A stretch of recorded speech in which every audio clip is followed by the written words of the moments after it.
"Don't sign it," the black waitress whispered. The billionaire lost $200 million. Instantly, the morning sun cast long shadows across the marble floors of Richardson Industries as 42-year-old billionaire James Richardson adjusted his silk tie one final time. In just 30 minutes, he would sign the most important deal of his career, a merger worth $400 million that would cement his empire's dominance. His hands, usually steady as steel, trembled slightly as he picked up the Mont Blanc pen his father had given him decades ago.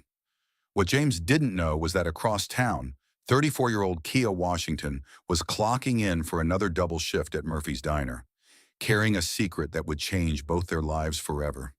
She had no idea that their paths would cross in less than 2 hours, or that three simple words she'd whisper would cost him $200 million and save him from losing everything that truly mattered.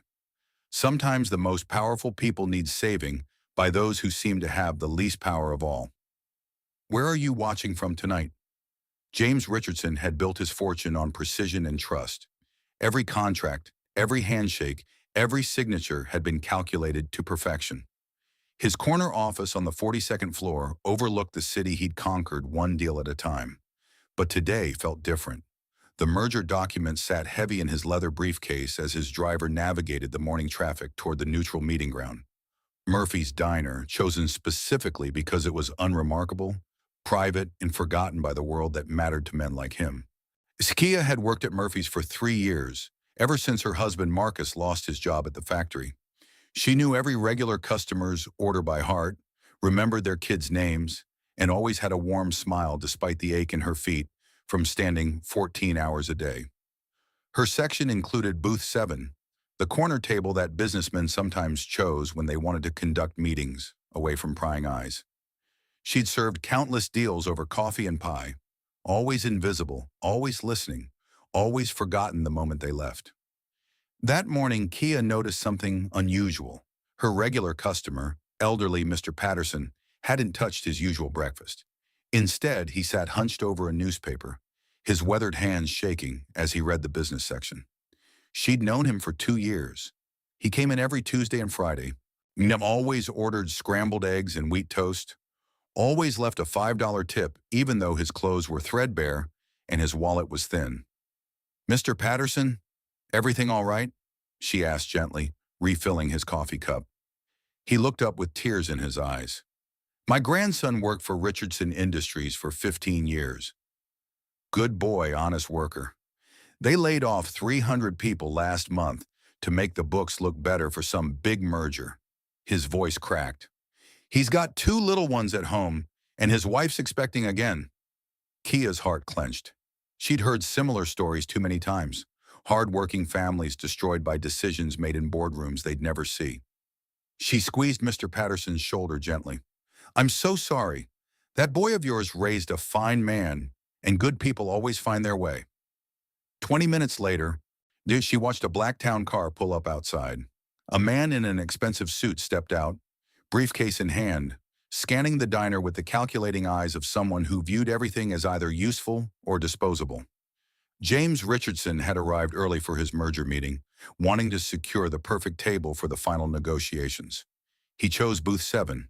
As Kia approached with a menu and a water glass, she recognized him immediately from the newspaper photo lying open beside Mr. Patterson's untouched eggs. The man responsible for hundreds of families' heartbreak was sitting in her section, about to make another fortune, while good people like Mr. Patterson's grandson struggled to feed their children. James barely glanced at her as she set down the water. To him, she was furniture, necessary but invisible.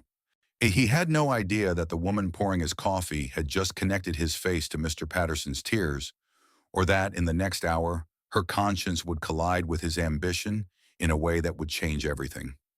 Within minutes of James settling into Booth 7, 2 other men in expensive suits joined him. Kia recognized the type immediately, the kind of men who spoke in numbers that represented more money than her entire neighborhood would see in a lifetime. She moved efficiently around nearby tables, close enough to overhear fragments of their conversation while appearing completely absorbed in her work. "The environmental reports are buried deep in the appendix," the older man was saying, his voice barely above a whisper. "Page 412. Nobody reads that far." James nodded, scanning the thick document. And the contamination levels? Manageable, the third man replied with a cold smile. By the time anyone notices, the merger will be complete, will be long gone, and the cleanup will be someone else's problem. Kaya's blood ran cold as she wiped down the neighboring table. They were talking about poisoning land, about hiding environmental damage from whoever they were selling to. She thought about her own neighborhood, where three families had lost everything when the old textile plant had leaked chemicals into their water supply 5 years ago. The lawyers had tied up the case for years while children got sick and medical bills piled up. The indigenous community lease expires in 6 months, James continued, his voice matter-of-fact. Once this merger goes through, we can revoke it early. That's another $50 million in timber rights. What about the families living there? The older man asked. James shrugged. Relocation assistance, standard package. They'll survive. Kaya's hands trembled as she reached for another table's dirty plates. These weren't just numbers on a spreadsheet. These were people's homes, their ancestral lands, their children's futures. She'd grown up hearing her grandmother's stories about being forced from their family farm when developers decided the land was worth more than the lives built on it. As she walked past booth 7 again, James was reviewing the signature pages. His pen hovered over the first document, and she could see the pride in his eyes as he prepared to add another victory to his collection. That's when she noticed something that made her heart pound. The letterhead on the documents. Clearwater Mining Corporation. She knew that name. Her cousin lived 3 towns over, near one of their old sites. The groundwater had been poisoned for 15 years. Children born there had higher rates of illness than anywhere else in the state, and the company had spent more money on lawyers than on cleanup. If this man signed those papers, another community would suffer the same fate. Another group of families would watch their children get sick while wealthy men counted their profits from a safe distance. Kaya thought about Mr. Patterson's grandson, about her own children who deserved clean water and safe air, about the grandmother who'd taught her that sometimes good people have to stand up even when they're scared. And if this moment touched your heart, please give the video a thumbs up. As James lifted his pen to begin signing, Kia made a choice that would haunt and define the rest of her life. She couldn't let this happen, not while she had the power to stop it, not while she was the only person in the room who understood what those signatures really meant. But how could a waitress earning minimum wage stop a billionaire from destroying countless lives? Kia's mind raced as she watched James's pen touch the first page. In that split second, she saw her grandmother's face, the woman who'd cleaned houses for wealthy families her entire life, who taught Kia that character wasn't measured by what you owned, but by what you did when you thought nobody was watching. More coffee, gentlemen? She asked, holding her voice steadier than her hands as she approached booth 7. James waved her away dismissively, but the older man nodded. As she poured, her eyes caught specific details in the open documents. Clearwater's hidden environmental studies, maps showing contaminated groundwater spreading toward a small town called Millfield, and most chilling of all, internal memos discussing acceptable casualty rates for the local population. Millfield. Her heart nearly stopped. That's where her sister lived with her 3 young children. The magnitude of what was happening crashed over her like a wave. This wasn't just about Mr. Patterson's grandson or some distant community she'd never seen. Her own family, her sister Janet, her nephews, her baby niece who'd just turned 2, they were all living directly in the path of Clearwater's planned expansion. James had resumed signing, his movements confident and practiced. Each signature brought him closer to $200 million and brought her family closer to drinking poisoned water for the next generation.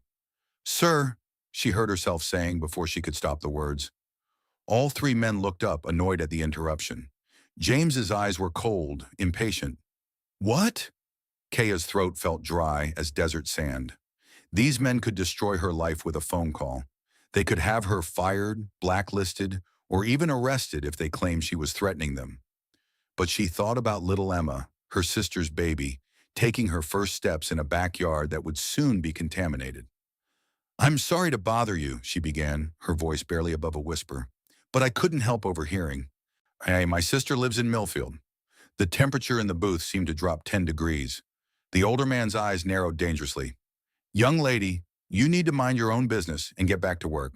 But James held up a hand, studying Kia with new interest. For the first time since entering the diner, he really looked at her, saw the intelligence in her eyes, the careful way she chose her words, the quiet strength that reminded him suddenly of his own mother. "What about Millfield?" he asked. Kia's heart pounded so hard she was sure they could hear it. "The groundwater table flows directly under the elementary school. My nephew Tommy goes there. He's 7. Her voice cracked slightly. "If there's contamination—" She couldn't finish the sentence, but she didn't need to. For just a moment, something flickered across James's face.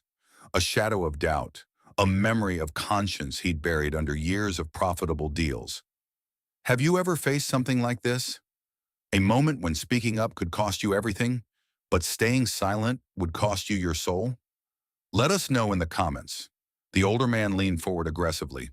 "This conversation is over. Security—" But James was staring at the documents with new eyes, and Kia realized she had maybe 10 seconds before her chance was gone forever.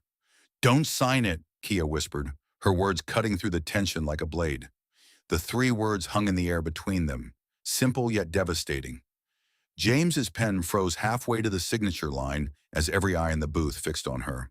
The older man's face flushed red with fury, but Kia kept her gaze locked on James, seeing something in his expression that gave her the courage to continue.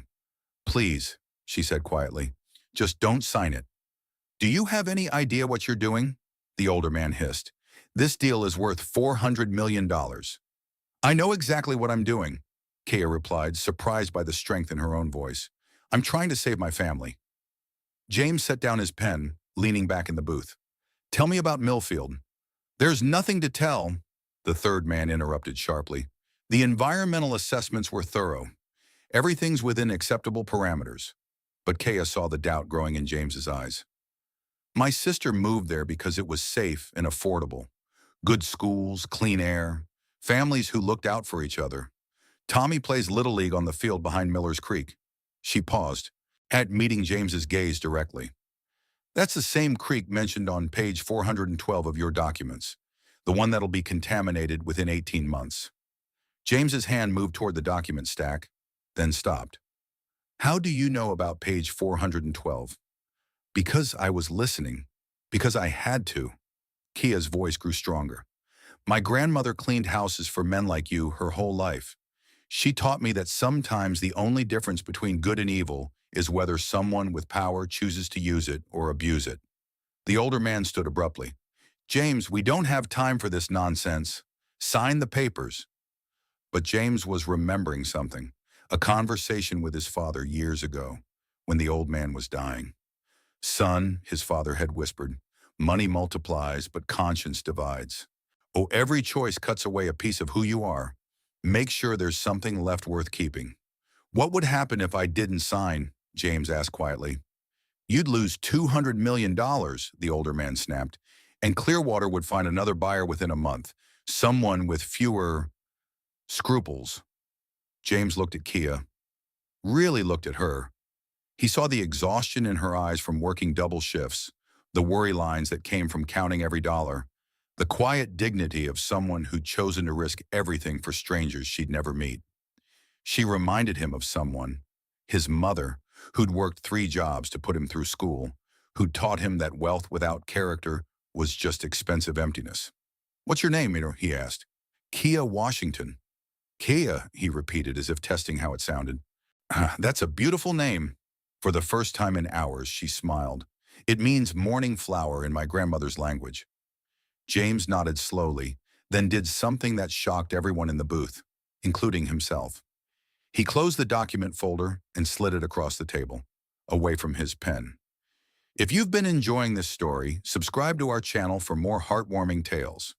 "Gentlemen," he said firmly, "the deal is off." But as the older man's face twisted with rage and threats began flying across the table, Kia realized that her victory might have just put both of their lives in danger. The older man's threats filled the diner's air like poison, but James Richardson sat calmly in booth 7, his decision made and his conscience finally clear. "You can't just walk away from this," the man snarled. "We have contracts, commitments.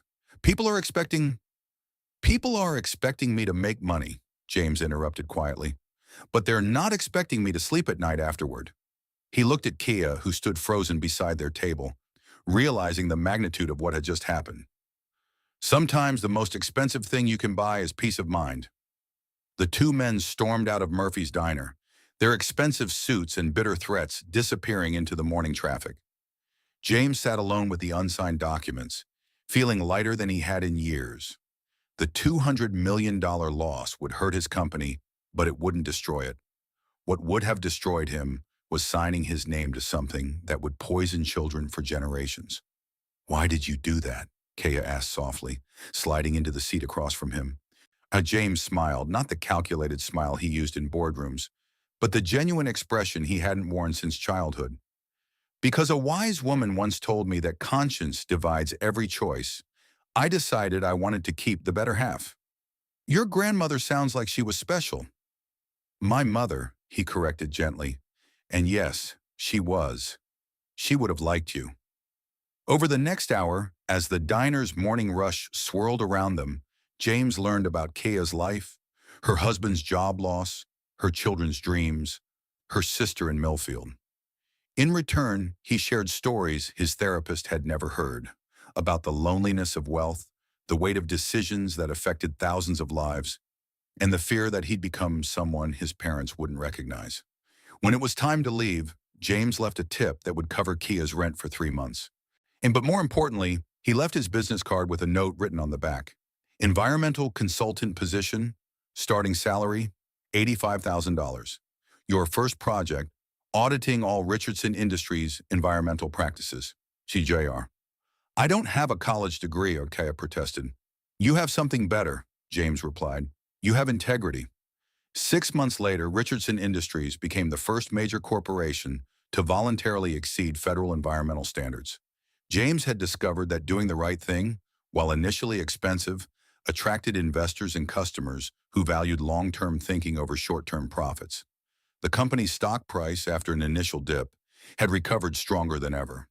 Kia Washington, now Environmental Ethics Director, we had testified before Congress about the importance of community voices in corporate decision-making. Her nephew Tommy still played Little League behind Miller's Creek in water that ran cleaner than it had in decades. And sometimes, on quiet Tuesday mornings, James Richardson could still be found in Booth 7 at Murphy's Diner, sharing coffee and conversation with the woman who'd saved his soul with 3 simple words. If you enjoyed this story, please remember to like, leave a comment with your thoughts, and subscribe for more heartwarming tales. Sometimes the most powerful changes begin with the smallest acts of courage. Thank you for joining us today. May you always have the strength to speak up when your conscience calls.